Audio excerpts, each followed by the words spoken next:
for other people to then feel confident enough to live out their faith, they need other people that look and feel and live like them. And I think why, Carlo Acutis' St Carlo Acutis' like canonization is such a big thing and comes at a time where you feel that like young people are turning back into the church because they've gone, he's like me. Yes. He plays video games, he hangs out, he eats pizza probably. Yeah. When we can see people that remind us of ourselves, we go, this place is for me too. And I think that stepping out confidently, is a big responsibility for everyone.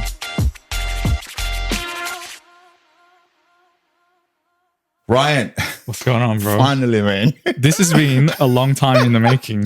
Welcome to the Faith in Everyday podcast. It is absolute pleasure, absolute honor. I've been paying attention from a distance. Same, man. I told you this off camera. Really proud of everything you're doing for the faith. Every conversation you're having. You too, and your personal strides, bro. Amazing. I love it. Appreciate Thank you for having me. Thank you. How you going? Good. In the midst of selling a house at the moment, so that's a bit stressful. We offer that back up. So yes. Other than that, doing really well. Got a young boy. Yeah, can't complain. Man, for those who, I'm sure most of my followers know you. You are the man behind. I mean, you are the man behind a lot of things on the internet. I wouldn't go that far, but yeah. Sunday School with Ryan. Yes, that's you. Yep. And St Ben's Bellwood Instagram page or social media. You sort of help in that space as well. Before actually going to anything, why did you launch yourself into that space? Like, what made you go, I want to enter into this digital world and see what I can do here? Digital world as in like within like the Catholic Church or just like generally? Just in general, yeah. I've never been asked that question before. You started with a curveball. A big one, yeah. Well, I think there is, I think I look at it two ways. The first one is obviously it's where the world was headed. We grew up in a similar time and we've kind of seen the changes in technology and the strides. And so obviously as you get older and you enter like the workforce and stuff like that, not a very like sexy answer, but I think there's a responsibility to kind of be up to date and plugged in a certain level, to what extent you choose to do so. I think that's a choice, but I was really into writing as a kid. I used to write like short stories and stuff like that. So how I started in this space was I was in uni studying criminology, which is really sad and dark and I didn't love it. But I was actually traveling at the time and I would pitch magazines with like, I'd travel, write stories, interview people, do the photography. And then I'd pitch like Huffington Post, the United Nations, stuff like that. I was just like always in people's emails that I had no business being in. And that's kind of like how I started working in the online space, doing that. So like a lot of travel stories pretty much. Yeah. And then it developed. I got a job at a university as like a content writer, and then I became the head of content. And then in COVID, I started my own marketing studio business because I was let go pretty much. Yeah. And that's been going on for about 5-6 years now. So that's how it started. Like it was just passion at the beginning. I was interested in culture and traveling, and so I was creating content and saying to these publications, if you take it, and a lot of it wasn't paid or whatever. It was just kind of like I needed the experience and the exposure, pretty much. But that's how it literally kicked off. Yeah. I met you at I think at St Ben's for the first time. So obviously faith is a massive part of that journey too, of your journey. Yeah. I think especially more recent times, I was born into a Catholic family. So cradle Catholic in that sense. And I always went to, like mass on Sundays, stuff like that. But I think in the last 5-6 years is when I started taking it more seriously or exploring it more deeply. What changed?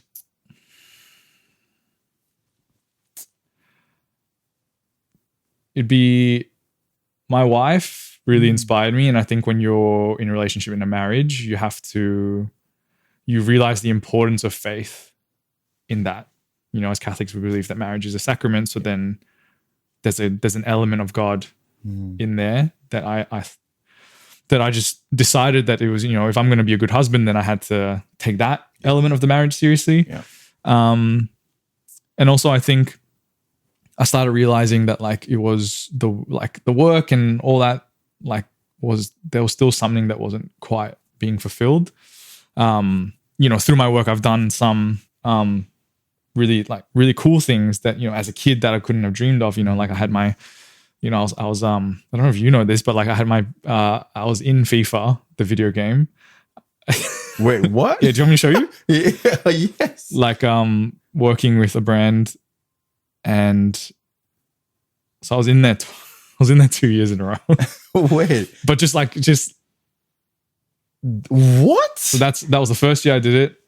So that means dream come true for a young boy, like growing up playing video games and like, just loving like that. Yeah. And doing a lot of like different things, like traveling the world, seeing things that, I've always wanted to see. And but there was still some part of me that was like a bit restless. And ever since that, I've kind of like delved into kind of the faith more and stuff like that. That restlessness has calmed down in a way that has been like, you can't describe. And, and it's helped me view the world in a very different way. Like to be in the world but not of the world. Yeah. That classic quote. I've really come to understand that in the last few years. Yeah. So faith has been a big part of that, as it transformed the way like I run the business. We work with people that are like-minded and hold the similar values and stuff like that. The people in the business also like very picky about who comes and works. Yeah. But that's good, because you need, I think, when you get clear on the role of faith in your life, it's important to then kind of live it out as well. Absolutely. So yeah. Man, diving into like that world now, that digital space, that I feel like, because for people like maybe me and others who work in like offices or with people, you're working with people with numbers, with goods or whatever it is. Yeah. I feel like you work with like this whole like I don't know, like a space where you can't really quantify, how do you find that difference, like, and how do you navigate, like, because you're working with the internet, like you would say. Like, I would say actually that is actually easier to quantify. Right, yeah. Because there's a classic saying in like business, right? The market decides. And when you put stuff out there, it's actually really easy to know if it's working or not. True. Because either people engage with it or they don't. If we're helping a client sell online goods or getting signups to an event, it's like, it's pretty easy to tell if it's doing well, if you have 100 tickets sold or 0 tickets sold. So I think in that sense, it's actually, the feedback loop is a lot shorter online.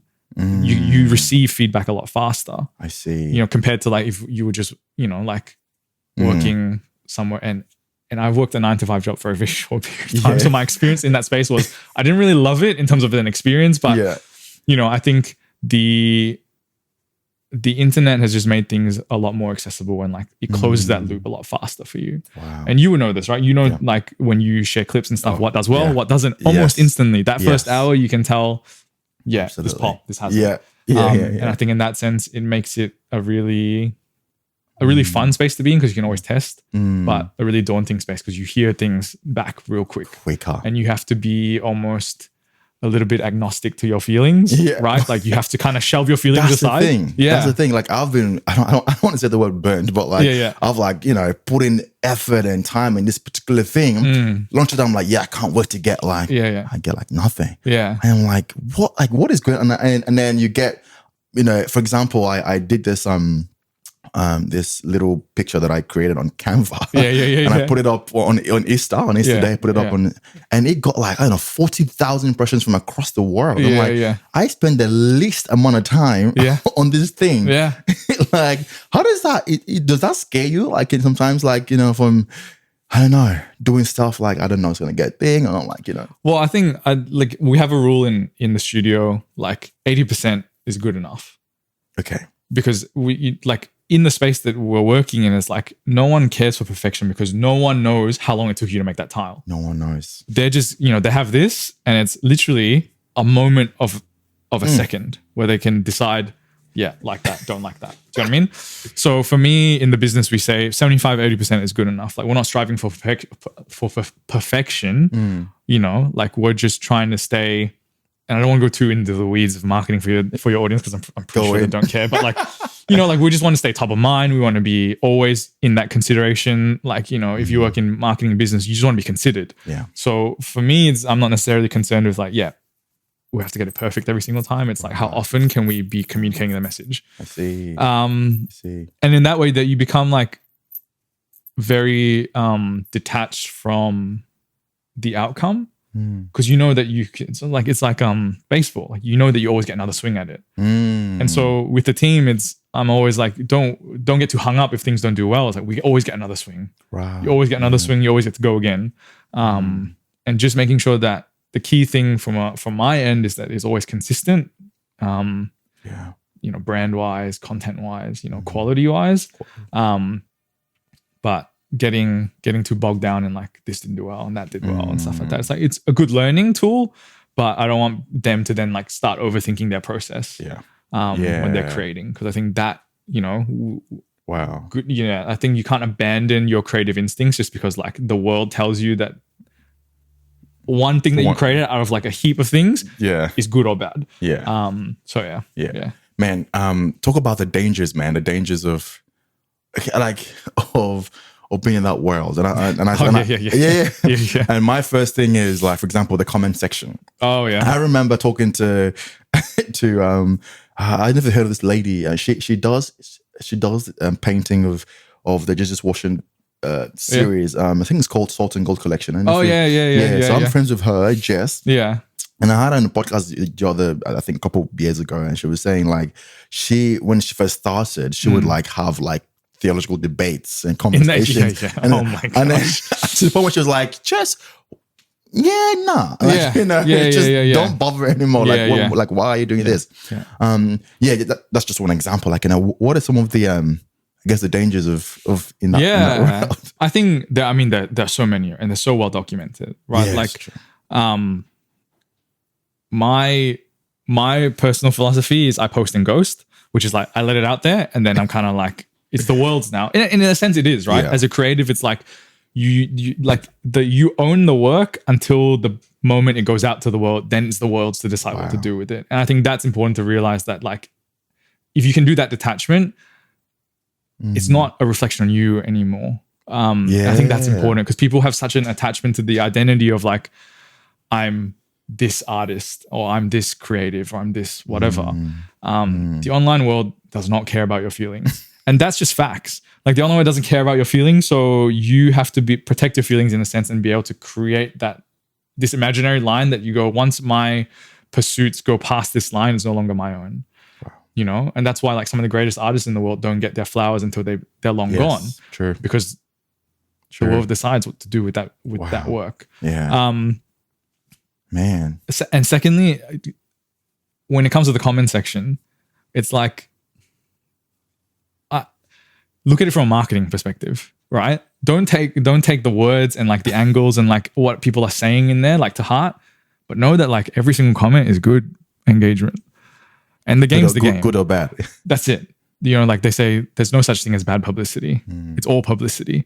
And that seems like a very counterintuitive because like people want to protect their space, but the online space is everyone's space. And once you understand that like it doesn't belong, your comment section doesn't belong to you, your like page doesn't belong to you, it's actually just like this wild free for all.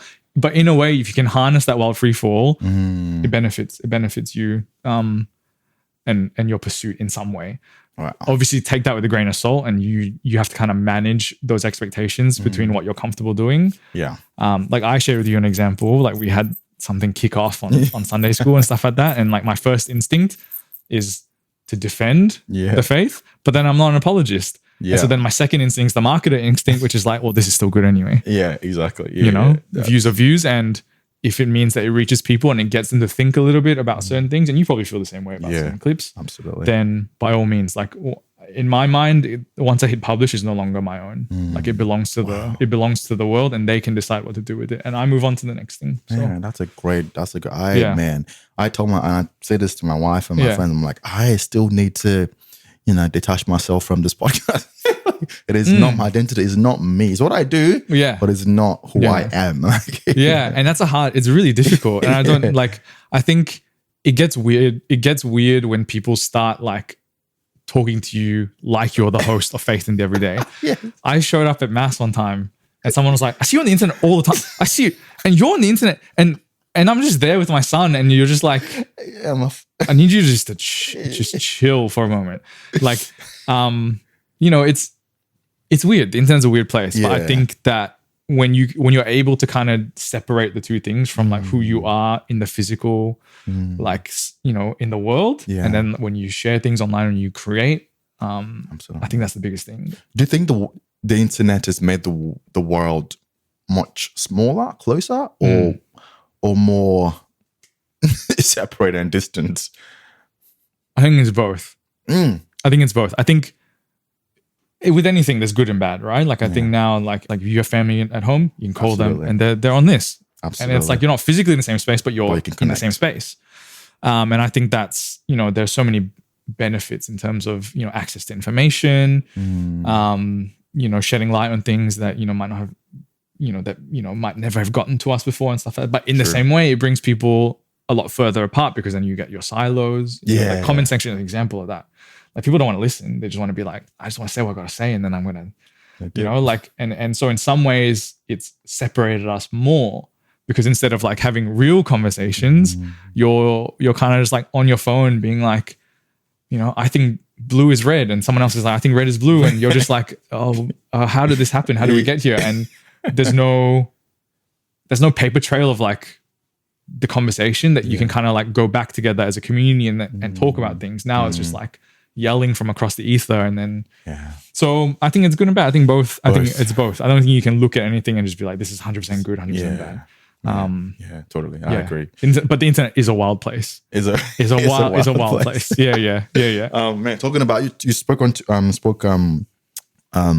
about Sunday school. Yeah. So what is Sunday school with Ryan? Tell us about Sunday school with Ryan. So that came as part of I was discerning, you know, like I was, you know, like conversation with God and you know, like the business is doing great. I'm working with really interesting people and stuff like that. But that restlessness I talked about, it was like still there. Yeah. And I just felt the need that I was like, I should use the skills that I've been given for the church. And that was a very like, as I was in prayer about it, it was something that kept coming back to me. And I said, well, I don't know what that is. And also that sounds super scary. So I don't want to do it.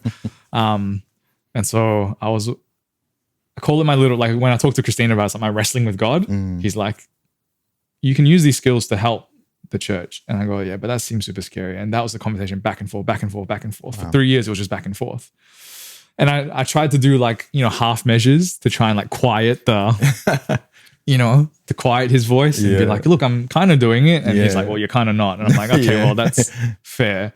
You see everything. So that's super fair.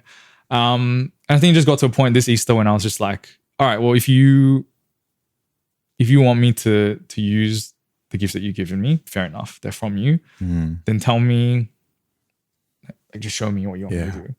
And I think, you know, like the beautiful thing about discernment, like the way Father Justin describes it, is kind of like when you look back, then you can kind of like find these like signposts that speak to where God is trying to get you to go. And whether you follow the perfect will or not, then that's up to you. And I don't know if this is the perfect will, but I know that like once I looked back and I was like, okay, there has been signs that people want me to like kind of like, you know, talk about faith and the Catholic Church publicly. Which even as I say that to you now, I'm not comfortable. Like I'm not making eye contact with you, right? You can tell that scary, because I'm like, I just look somewhere else and not feel the pressure. But like once I started it, I sat down, I spoke to, you know, like Father Justin, I spoke to a few other people, you know, like Christina, hoping that someone would say, that's a shit idea. I'm sorry, I'm not going to say that. It's a bad idea. Yeah. You know, I'm waiting for someone to be like, that's a bad idea. Because then all I needed was just one person to say it was a bad idea. And I go, yeah, you know what? You're right. Yeah. It's silly. Who am I? Why did I think that? But the feedback was really positive. And overwhelmingly, like, wow. People were just like, yeah.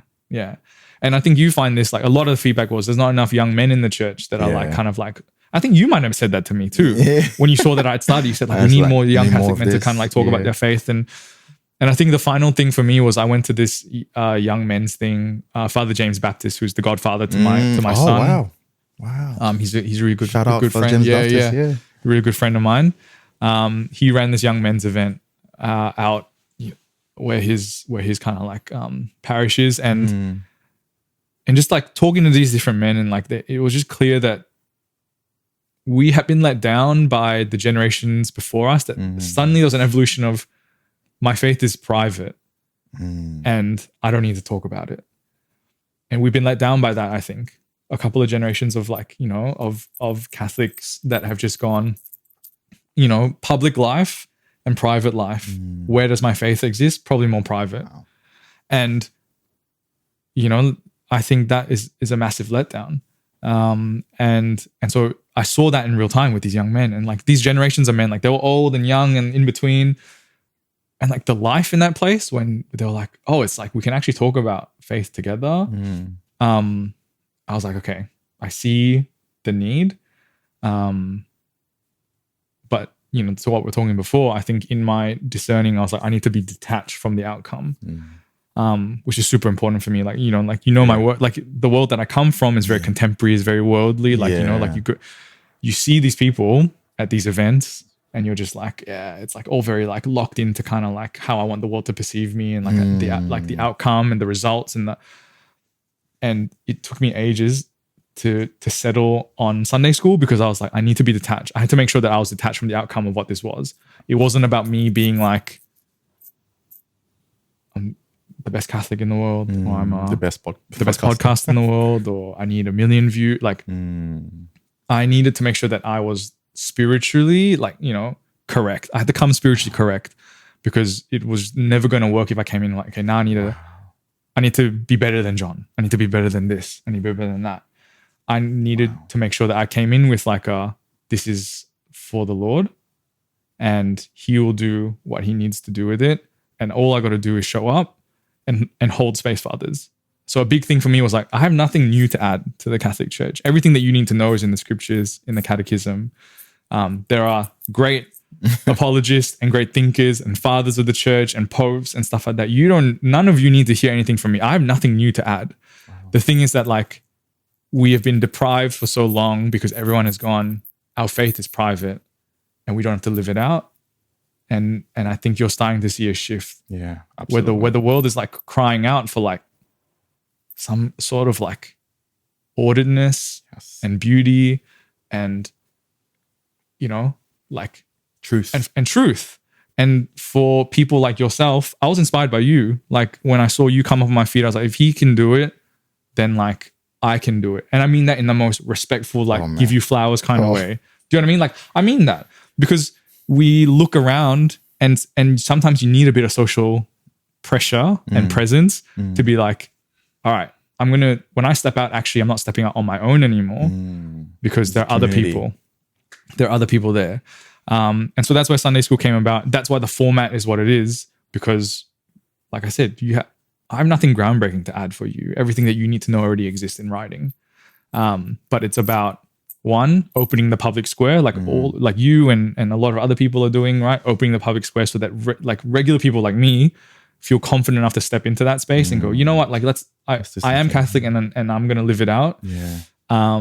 And to then provide kind of like a space where, you know, people that don't normally get a chance to talk about their faith, like can come in and have those conversations, which is beautiful. Yeah, what are you doing? So yeah, I feel very strongly about that, because like, I think that was at the end of the day what had inspired it, was like, yeah. It really reminds me of, no, please. Yeah. Now St Carlo Acutis. Yeah. St Carlo Acutis, man, like the fact that just watching Carlo Acutis become, you know, this beautiful saint, it really reminds us, or me personally, really, that scripture, you know, when Jesus said, go into the world and proclaim the good news. You know, I believe Jesus was talking about not just our physical world, but also our digital world, like every aspect of our world. And Carlo inspires me to do that, and to go into the internet, you know, and just proclaim God's love. And that's what you're doing as well with Sunday School with Ryan. Yeah. I think he's a great example. And John Paul II writes, and my Latin's not great. In his, like, he has this encyclical called Christa Fidelius Laici, where he talks about like the role of the laity in the church, and actually how the laity is just as important. because we get to step into spaces that religious don't. And I think you've had a beautiful experience of being religious and then also being now lay. Yeah. And you know that like there are just certain things in religious life where you don't get to experience the culture the same way as a lay person does. Absolutely. But what JP2 is writing about is like laity have a responsibility to live out their faith because one, there are spaces in the world where religious can't exist. And so to proclaim the good news in those spaces, you need lay people to go in there. And two, like for other people to then feel confident enough to live out their faith, they need other people that look and feel and live like them. And I think why, you know, Carlo Acutis's, St Carlo Acutis's like canonization is such a big thing and comes at a time where you feel that like young people are turning back into the church because they've gone, he's like me. Yes. He plays video games. He hangs out. He eats pizza probably. Yeah. You know, like when we can see people that remind us of ourselves, we go, this place is for me too. And but yeah, I think it's beautiful and I think it's amazing. Like, you know, like when you see, for me, you know, like when I see Asian saints, for example, I go, oh, the church is universal. Yes. It must, you know, like because I can see myself in them. Absolutely, and so when I see like, you know, and don't forget St. Pier Giorgio. Yes, Frassati as well. You know, like that guy's fashion was on point. Yeah. 24, 26 years old, I think as well. Like, incredible. Hiking and stuff like that. And so you really see like the, you know, the universal church at play when, you know, these saints are canonized. And because people respond to them, people are like, I can see myself in them. Yeah. And the church needs that. And I think that stepping out confidently, you know, is a big responsibility for everyone. Yeah. Not just for people like, you know, I'm new to the game. So like I don't classify myself, you know, in the same realm as like you and other people and stuff like that. No, and I think you know, game respect game, but I think that's fair enough to say. But I think, you know, you and so many other people like are like part of this movement now where I'm sure so many young people feel confident to say, you know what, I think they're not even like to veil or to receive communion in the tongue but to go, I think there's a God and I need to go and explore that. Yeah, man. You know, and that's really powerful. So thank you to you and everyone else, man. I think that's important. That makes me, I'm tearing up right now. No. You're talking because, man, there've been many times, man, I've had that. And I know where it came from. It came from me tying my identity with my podcast, where I've gone like, oh, I'm not getting too much engagement. I need to stop this podcast. You know, or /and like time and having to work, you know, 5 days a week and all that stuff.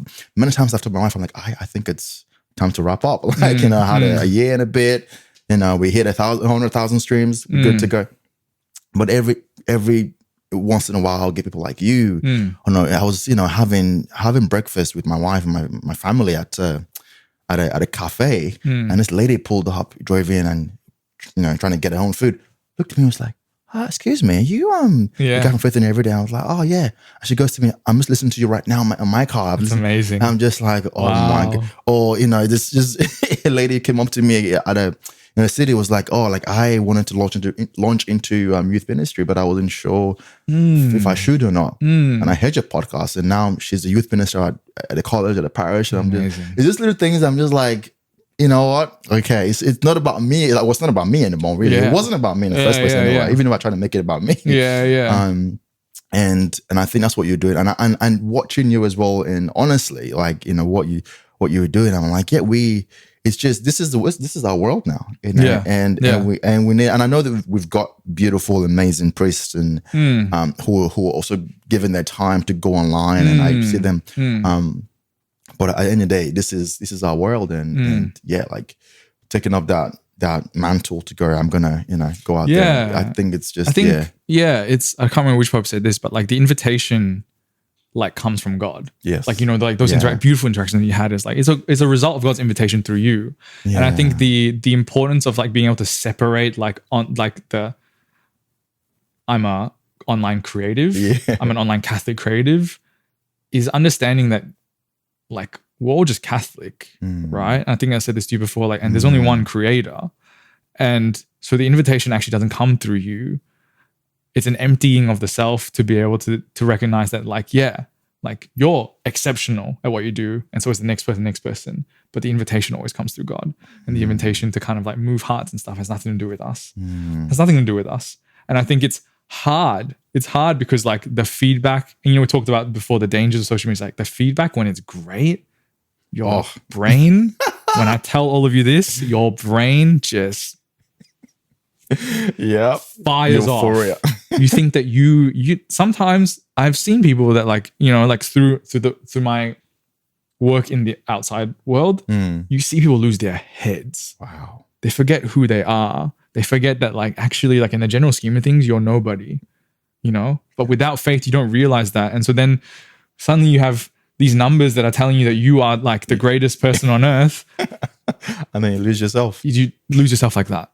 You lose yourself like that. And I think, that's, and because I'd seen that, and because I experienced that a little bit, like with the football stuff and like, when like people send you like stuff and you're like, oh my gosh, I got this stuff for free. And like, and like you're sharing with everyone and stuff like that. You can lose your head. Like and I'm a very, like, when I'm talking about these experiences, like I'm very low level, but I've seen people high level and it's just like, you just go like, that's, man, what is there? What is that for?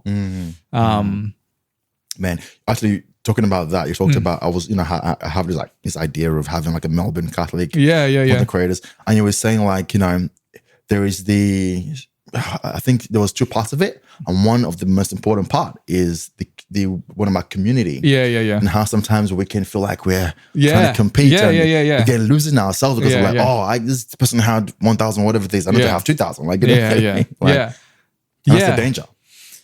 And I think, and I'm always going to like, for your audience, like context, like I'm always going to juxtapose my experiences in this space with the outside world, because I think there's a real difference. Right.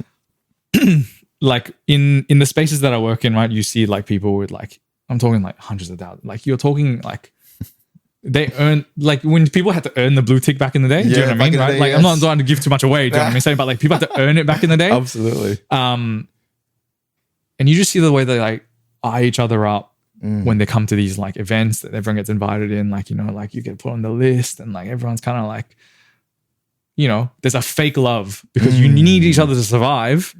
Right. But also it's like, you want the cake for yourself really. And I think, and again, I have to reiterate, like I'm new to this world of like Catholic creatives. But I'm also sure that because we're all human, that there must be. It must seep in. Yeah. And when you were talking about the conference, I think it's like a big thing where it's like, why, again, like I've been saying, like there's one creator and we're all just Catholic. And so like there's really like, if you can kind of like drill in that image for yourself, that really the output and the invitation and all that doesn't come from you. It comes from on high. And then you can kind of just like then you and me and everyone else can kind of just like, we're actually all the same. We're serving the same purpose in different ways. Wow. And so then there's the real benefit of like, well, if we're a community, then let's all like to do stuff together. Yeah. You know, and with no expectation of like, if you have 50,000 and I have one, and like, then you're like, well, it is too small. And like, it's like, there's a responsibility now when you're saying that you're a Catholic creating stuff, that these earthly things that like how we measure success online, you have to strip them away. You have to strip them away. Man. And again, like easier said than done, right? Like, because like you said, when someone comes up and goes, I watch you, you're on in my car. The human part is like, that's insane. Yeah. When I heard that, I was like, that's insane. But it's understanding that when the responsibility of spreading the gospel is bigger than like, I think the analogy I used with you before we started is like, imagine the 12 disciples when Jesus was like, it ascended. And then John's like, hey, yo, this is like those guys over there, the Ephesians, they're mine. And then Peter's like, but I thought we were all, and he's like, no. When the Lord's watching, we're all good. But also like, we've got to carve out. Do you know what I'm saying? Like, we've got to carve out and like, that's so true. I think, and again, I haven't been around long enough in this space, but like I've been around long enough in this world, like in this industry, to know that like humans are going to want to carve up. Wow. they're going to want to protect what they think is feeding them, like what they think is like their own. And so when you were talking about like that, I think it's like such a beautiful message. If like, you know, you ran the first ever Catholic Creators Conference or whatever, that like, that's the messaging. Like it's, you know, we work for one person. The gospel is from one person, and the mutual benefit of being able to work together and offer different insights, right? Some people are going to be more theological. Some people are going to be more heart-led. And you see that in the church, from the Franciscans to the MGLs, you see that. So that diversity is always going to exist, but it's about kind of like championing each other. And I think that's like a massive thing. Man. Final question, man. How do you balance all of this with your family life? You know, the travels, the editing, the, you know, and and how can we do that? You know, tell us, right? Look to the 10 Commandments. The 10 Commandments are more than just rules. It's an order of charity. It's an order of how you like the world should be for you. So my advice is take the 10 Commandments as an order of charity for your life. The first being, are you putting God first in everything? And I want to make clear that like I'm not perfect, right? But I'm just saying that as a general rule for life. You know, are you prioritizing Sunday Mass? You know, like you go in there every week because that's the basic. You take part in the sacraments. When you do that, I have found when I've been able to put God first as outlined, everything else takes care of itself. He creates time, space, opportunity, and he provides for everything else when you put him first. Wow.